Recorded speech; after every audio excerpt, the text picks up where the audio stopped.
Congress party की परिवर्तन यात्रा कल झज्जर पहुंची। परिवर्तन यात्रा जैसे ही झज्जर जिले में दाखिल हुई, लोगों का जोश और जुनून देखते ही बनता था। समन्वय समिति के चेयरमैन भूपेंद्र सिंह हुड्डा और उनके साथियों का लोगों ने जोरदार नारों और फूल मालाओं से स्वागत किया। परिवर्तन यात्रा गुलाम नबी आजाद और भूपेंद्र सिंह हुड्डा की अगुवाई में घरौंडा से शुरू होकर पानीपत, इसराना, गोहाना, लाखन माजरा, महम, कलान और बेरी होते हुए रात 11:45 पर झज्जर पहुंची। समन्वय समिति के सदस्यों व स्थानीय नेताओं ने एकजुटता दिखाते हुए लोकसभा चुनाव में कांग्रेस पार्टी को समर्थन देने की अपील की।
हमेशा कांग्रेस पार्टी को सही दिशा मार्गदर्शन देने का काम किया है और जिस प्रदेश में गए हैं उस प्रदेश में कांग्रेस पार्टी जीती है। कांग्रेस पार्टी का परचम लहराया गया, हरियाणा में आए हैं। पहले भी जब हरियाणा के प्रभारी थे तो हरियाणा में कांग्रेस की सरकार बनी थी और अब भी आजाद साहब हरियाणा में आए हैं तो उनके नेतृत्व में कांग्रेस पार्टी की यहाँ सरकार बनने जा रही है।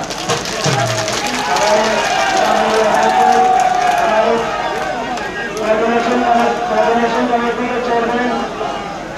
कमेटी के चेयरमैन आदरणीय चौधरी भूपेंद्र सिंह हुड्डा जी हमारे बीच में, हमारे कांग्रेस हरियाणा प्रदेश कांग्रेस कमेटी के सम्मानित अध्यक्ष मेरे भाई अशोक तंवर जी हमारे बीच में, हमारे बहन यहाँ से विधायक और हमारे बहन हरियाणा के पूर्व शिक्षा मंत्री जो हमेशा सुख दुख में आपके बीच में रहकर प्रदेश की विधानसभा में सबसे बड़ी पंचायत हमारे प्रदेश की है, उसमें जिन्होंने अपनी क्षमता से अपनी जगह लगाई है। हमारे इलाके के लड़की है, यहाँ के अध्यक्ष लड़की आपने देखा जो एम्स का मामला हुआ तो एम्स के मामले में किस तरीके से उन्होंने अपनी बात रखी थी। हमारे बहन नीता डॉक्टर सभी मेरे पिता के समान मेरे बुजुर्ग नौजवान साथी जो लोग ऊपर चढ़ पाए उनके नाम हुए, जो लोग ऊपर नहीं चढ़ पाए उनके नाम नहीं दिए, मगर सारा मेरा परिवार यहाँ पर उपस्थित है।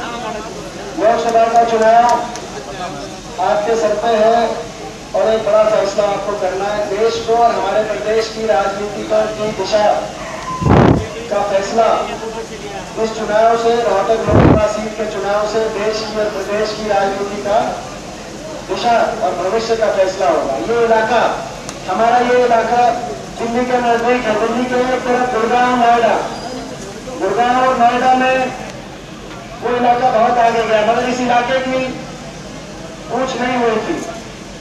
हमारे थोड़े समय के लिए यहाँ से पंडित भगवत शर्मा जी और राव वीरेंद्र सिंह जी यहाँ से मुख्यमंत्री बने इस इलाके से, मगर उसके बाद वो कुछ बहुत थोड़ा समय था, मगर उसके बाद लंबा समय हरियाणा में इस इलाके की जो सरकारें आई जिसकी पूछ होनी चाहिए थी पूछ नहीं हुई। नोएडा, गुड़गांव आगे बढ़ता हम देखते थे, मगर ये झज्जर रोहतक का जो इलाका है इसकी पूछ नहीं हुई। 2004 में कांग्रेस पार्टी की सरकार बनी, आपकी सरकार बनी, आपका राज बना, उसके बाद ये इलाका आगे गया, इसकी तस्वीर संवरने लगी। कहीं नेशनल हाईवे आए, कहीं रेल की लाइन आई, कहीं बिजली के कारखाने आए, कहीं फुटवेयर पार्क आया, कहीं सोने की पैनासोनिक की फैक्ट्री आई तो कहीं देखो हमारी फैक्ट्री आई, कहीं उनके किसी का कारखाना लगा तो कहीं देखे लक्ष्मी का कारखाना लगा, कहीं दुनिया का सबसे बड़ा जो एम्स का परिसर है तो 300 एकड़ में, जिसके लिए मैं बारी बारी धन्यवाद करना चाहता हूँ आदरणीय गुलाम नबी आजाद जी का, स्वास्थ्य नीति से भारत सरकार के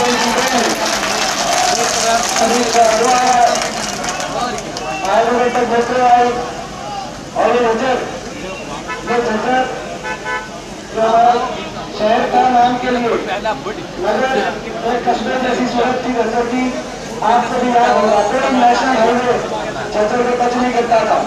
मुझे खुशी है कि झज्जर में पहला नेशनल हाईवे रोहतक झज्जर रेवाड़ी बना, और दूसरा नेशनल हाईवे खरगोदा सातला झज्जर दादरी लोहारू इसके काम शुरू हो गया 2013 में जो मैंने मंजूर कराया था, और चारों तरफ इसकी रिंग रोड बनने जा रही है। ये आपको याद होगा झज्जर में मैं बचपन में आता था, मेरी ड्यूटी लगती थी, वो समय भी आपको याद होगा। मैं रोहतक से आता था, रोहतक से झज्जर की सड़क भी आपको याद होगी, आज नहीं लगता है, सिंगल सड़क भी आज नहीं लगता है, करते 2 घंटे में पहुंचा जाते रहते। झज्जर से बागनी की सड़क भी याद होगी, बागनी से बादशाह की सड़क भी याद होगी, झज्जर से गुड़गांव की सड़क भी याद होगी, झज्जर से रेवाड़ी की सड़क भी याद होगी। पीने के पानी की झज्जर के अंदर आप गए हैं इस बात के लिए, पीने के सड़क की बात छोड़ो, पीने के पानी की भी झज्जर शहर में सुविधा नहीं थी। पीने का पानी आया, रेल की लाइन आई, सड़कें आई, नेशनल हाईवे आए, इंडस्ट्री आई, एम्स आया, शिक्षा के संस्थान आए, चौधरी रणवीर सिंह इंजीनियरिंग कॉलेज आया। धीरे धीरे हमारे इलाके की तस्वीर संवरने लगी। 2014 में बीजेपी ने नारा दिया कि और अच्छे दिन लेके आएंगे, उसके बाद बीजेपी की सरकार बन गई, जो इतनी मेहनत से, इतनी खून पसीने की मेहनत से जो हम आप सब ने राज बनाया था, तेजी से विकास की तरफ आगे बढ़ा, मगर अभी आगे बढ़ने शुरू हुए थे, बहुत आगे जाना था हमारे अगली पीढ़ी के अच्छे भविष्य के लिए। वो उस इलाके में विकास की रफ्तार न सिर्फ सरकार ने ब्रेक लगाने के साथ साथ तो काम तो हुआ नहीं, भाईचारे का नुकसान। हमारी भी सरकार रही 9 साल, कांग्रेस पार्टी की कभी भाईचारे पर आँच नहीं आई। किस गांव में काम हो रहा है, कहाँ रेल की लाइन आई है, कहीं हाईवे आ रहा है, कहाँ अस्पताल बन रहा है, कहीं स्कूल बन रहा है, कहीं कॉलेज बन रहा है, कभी भाईचारे पे आँच नहीं आई। भाईचारे के साथ खुशहाली और विकास की तरफ बन गए। बीजेपी ने आते ही विकास पे ब्रेक, आपस में भाई को भाई से भिड़ाकर अपनी राजनीति पिछले 5 साल में अपनी राजनीति करने का काम किया है। अब दोबारा से समय हमें और आपको उठ के खड़े होना। इस इलाके में हमेशा दिशा दी है, देश की और प्रदेश की राजनीति को दिशा देने का काम इस इलाके ने किया है। दोबारा से हमें और आपको आज उसी तरीके से दिशा देनी है हरियाणा की राजनीति को। आप देखते होंगे अखबार में पिछले कई दिनों से 5 साल से देखते हो, बीजेपी 5 साल से, बीजेपी के सारे मंत्री, मुख्यमंत्री उसले के सारे मंत्री, हमारे जिले में भी एक मंत्री, सारे मंत्री, सारे नेता खुदा साहब और मेरे को निशाना साधते। और अब भी इस चुनाव में भी पिछले 1 साल 2 साल से अमित शाह रोहतक ताकि लोकसभा का मैं बिगड़ बजा के जा रहा हूँ। पिछले 1-2 साल से रोहतक लोकसभा सीट को निशाने में रखा है, नंबर 1 निशाने में रखा है, और हमारे भारत में नंबर 1 निशाने में रखा है। आप दोस्तों, मगर इसकी क्या राजनीति है, क्या राजनीति है, क्या कारण है? जब अमित शाह आते हिसार में, हिसार है, हिसार से दुष्यंत सांसद है, हिसार में बीजेपी की कार्यकर्ताओं की मीटिंग करी और वहां कहा कि मैं तुमको 1 ही लक्ष्य लेके जा रहा हूँ, तुम्हारी अगर तैयारी में तब मानूंगा बीजेपी के कार्यकर्ताओं जब रोहतक से भूपेंद्र को हराओगे। वो ये भी कह सकते थे अमित शाह वहां से भी विपक्ष के सांसद हैं, मगर नहीं, वो ऐसे विपक्ष के सांसद हैं जो हरियाणा में बीजेपी के खिलाफ बोलते हैं, दिल्ली में जाकर बीजेपी की वोट डालते हैं। ऐसे विपक्ष के सांसद किसी के चाहे भूपेंद्र को हराओगे। अनिल जैन जी उनका कहना है कि 10 की 10 जीतेंगे। सबसे पहले वीरेंद्र सिंह जी झज्जर आए। वीरेंद्र सिंह जी मेरे ताऊ जी हैं, झज्जर आए, केंद्रीय मंत्री है। उन्होंने कहा मैं ज्योतिषी तो नहीं हूँ पिछले महीने, मगर मैं एक ज्योतिषी करना चाहता हूँ कि और कुछ हो मगर रोहतक से भूपेंद्र हारना चाहिए, मैं ज्योतिषी करना चाहता हूँ। खट्टर साहब आए, खट्टर साहब रोहतक आए,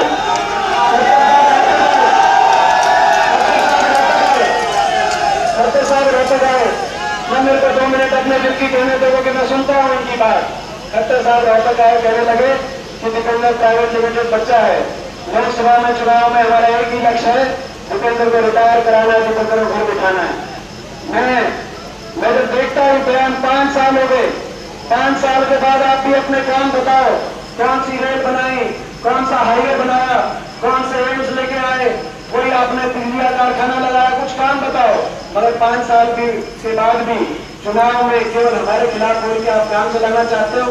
मैं इसकी राजनीति, मैं समझता हूँ इसकी राजनीति आपको समझने की जरूरत है। इसकी एक राजनीति है उसके पीछे, आज ये मैं निरखू नहीं के, मैं निरख रहा, तुमको तुम निरख रहे हो।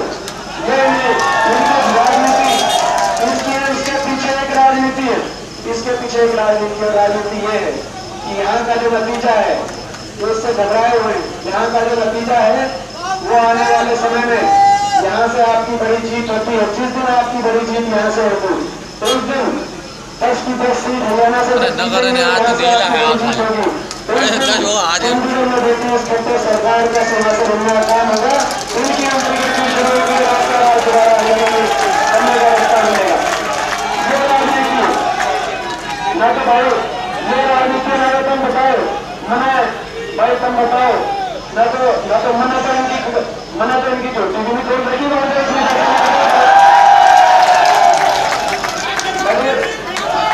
मगर मेरा ये बचपन है, बचपन में मेरी ड्यूटी लगती थी चुनाव में। बचपन से लेकर आज तक आपने मेरे को देखा, मेरे स्वभाव के बारे में, मेरे व्यवहार के बारे में, मेरे अपने बारे में मैं उतना नहीं जानता हूँ जितना आप जानते हो। आपने मेरी ड्यूटी लगाई, मैंने अपनी तरफ से ईमानदारी से उस ड्यूटी को निभाने की कोशिश करी।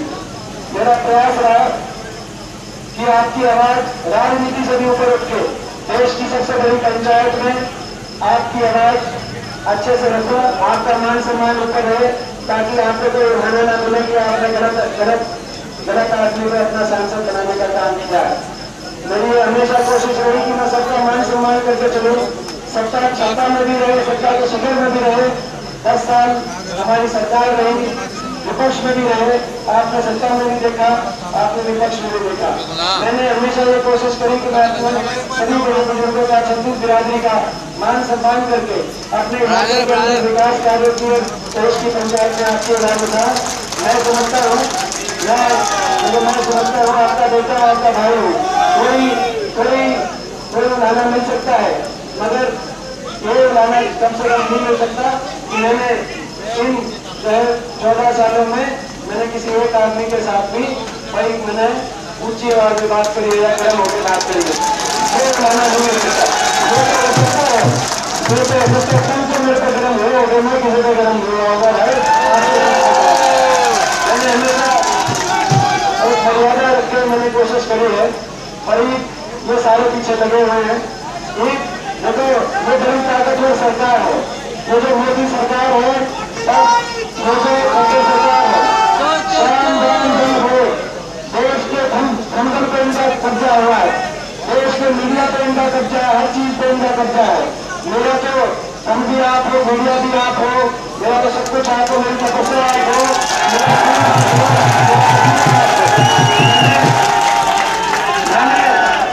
मैंने आप जानते हो, आप सब मेरे सवाल को मुझे जानते हो, मैंने सब कुछ घर बार सब कुछ छोड़ के अपनी 5 साल 365 दिन मैंने हमेशा ये कोशिश करी है कि भाई आपके सुख दुख में रहते अपना इलाका आगे जाए।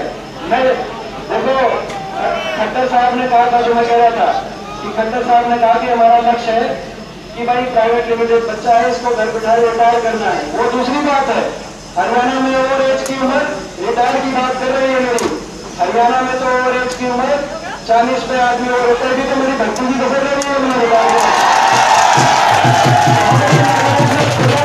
नकारात्मक लक्ष्य नहीं होना चाहिए, हमारा कोई लक्ष्य नहीं किसी को रिटायर कराने का, मगर हमारा लक्ष्य इस इलाके को, रोहतक लोकसभा को पूरे देश में विकास के मामले में सबसे आगे पहुंचाने का हमारा लक्ष्य है। दूर दूर तक जो हमारी सरकार थी, आप रिश्तेदारों में जाते थे, दोस्ती में जाते थे, भाईचारे में जाते थे, जहां भी जाते थे तो एक बात आप सुनते थे कि बस आप बहुत रोहतक के अंदर बहुत काम हो रहा है, विकास के मामले में देश में सबसे आगे पहुंचे, ये हमारा लक्ष्य है।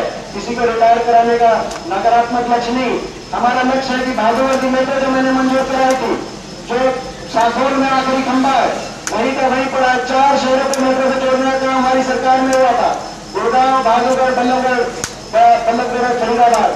बुलेट ट्रेन की बात करी, मोदी जी ने उसका फीता काटा, मगर उस मेट्रो को एक खंभा आगे बढ़ाने का काम नहीं किया। आपकी सरकार बनेगी तो आज मैं कहना चाहता हूं, बल्लभगढ़ की मेट्रो को पनवल तक, नजफगढ़ की मेट्रो को बादली होकर झज्जर तक, भाषणों की मेट्रो को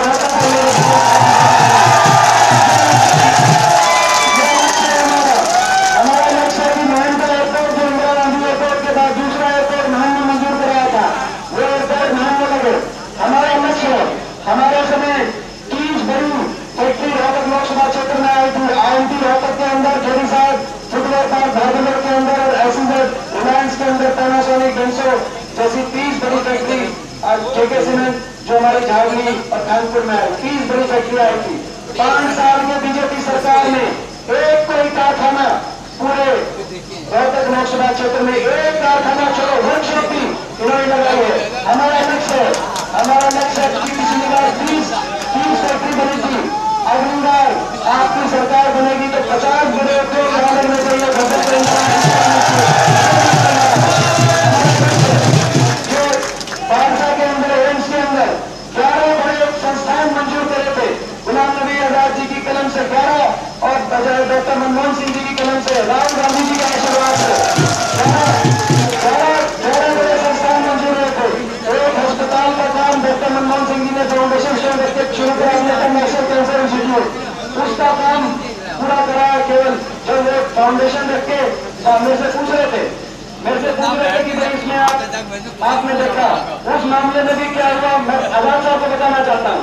डॉक्टर मनमोहन सिंह जी ने और आपने फाउंडेशन शुरू रखा उसका, उसके बाद काम शुरू हो गया, टेंडर हो गया आप ही के समय, हम यूपीए सरकार के समय, लगभग 3,500 करोड़ का प्रोजेक्ट है।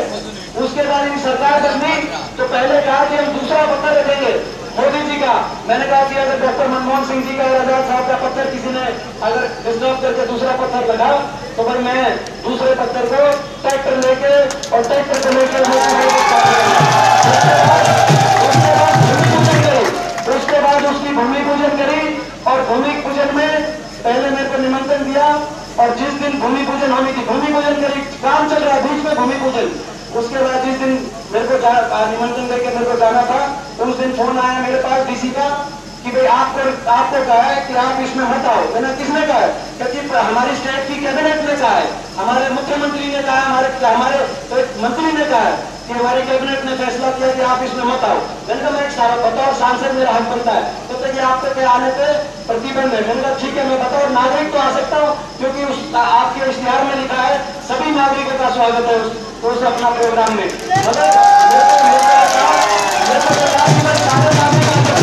सारे नागरिक आ सकते हैं, मगर दीपेंद्र नहीं आ सकता है, अकेले आप पे प्रतिबंध है। मैंने कहा मैं तो आतंकवादी हूँ, मैंने दिन रात मेहनत करके इस प्रोजेक्ट को यहाँ मंजूर कराया था, मेरे आने पे क्यों प्रतिबंध है? आज हमारा लक्ष्य है, 11 अस्पताल थे 10,000 करोड़ की लागत से, एक अस्पताल को कैंसर वाला पूरा हुआ है, वो भी पूरा नहीं हुआ, उसका एक फेज पूरा हुआ है। आने वाले समय में 11 के 11 अस्पताल, 1 इंच भी ये सही अस्पतालों को कहीं और नहीं, 11 के 11 अस्पताल बारसाना बने, ये हमारा लक्ष्य है। हमारा लक्ष्य इस इलाके को देश में सबसे आगे विकास में पहुंचे, ऐसा हमारा लक्ष्य है। अपना भाईचारा जैसे पहले मजबूत रहा, 10 साल हमारी सरकार के समय भाई के आंख मिलाने से किसी को कभी हिचक नहीं आई। 10 साल आप तो मेरे परिवार हो, 10 साल में समझता हूँ कि 80% जो हमारे कार्यकर्ता है 10 साल मुझे कभी किसी का ये नहीं पता भाई कौन किसी जाति से है, कौन किसी का, ना कभी पूछने की जरूरत, ना कभी समझने की जरूरत। मगर इन्होंने जो भाईचारे का नुकसान पहुंचा है, हमारा लक्ष्य है कि भाईचारे का वो नुकसान जो है, जो इन्होंने पहुंचा है, दोबारा से आपस का भाईचारा मजबूत हो और विकास की बुलंदी पे हम पहुंचे, हमारे नौजवान का भविष्य अच्छा हो। उस लक्ष्य को पूरा करने के लिए लड़ाई लड़ने के लिए आपके आशीर्वाद की जरूरत है। आपका आशीर्वाद मिलेगा तो बड़ी ये लड़ाई आपका भाई करेगा। आपका मान सम्मान हमेशा मेरा प्रयास रहेगा ऊपर रहे। उन्हीं शब्दों के साथ मैं झज्जर शहर में आज मैं बहुत स्वागत करता हूँ हमारे झज्जर शहर में। मैं अपने प्रदेश अध्यक्ष अशोक तंवर जी का भी बहुत स्वागत करता हूँ। आज ये आए हैं और इससे पहले बिना आमंत्रित करूँ कि अपनी बात करेंगे, मैं ये कहना चाहता हूँ कि मुझे हमें सबको इस बात पर गर्व है कि हमारे प्रदेश अध्यक्ष भी चिमनी गांव झज्जर जिले से, इस बात पर गर्व है। और ये भी हम कहना चाहते हैं ये चुनाव रहते कहते जीतेंगे, यहाँ तो इतिहास रचोगे इतिहास। मेरे सारी बीजेपी लग रही है कि इतिहास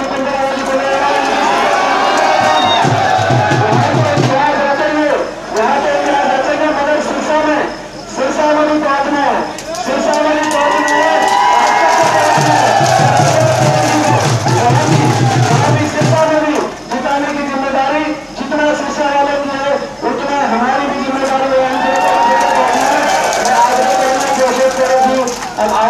अनुपम हरियाणा के लिए झज्जर से अखिल चौधरी की रिपोर्ट।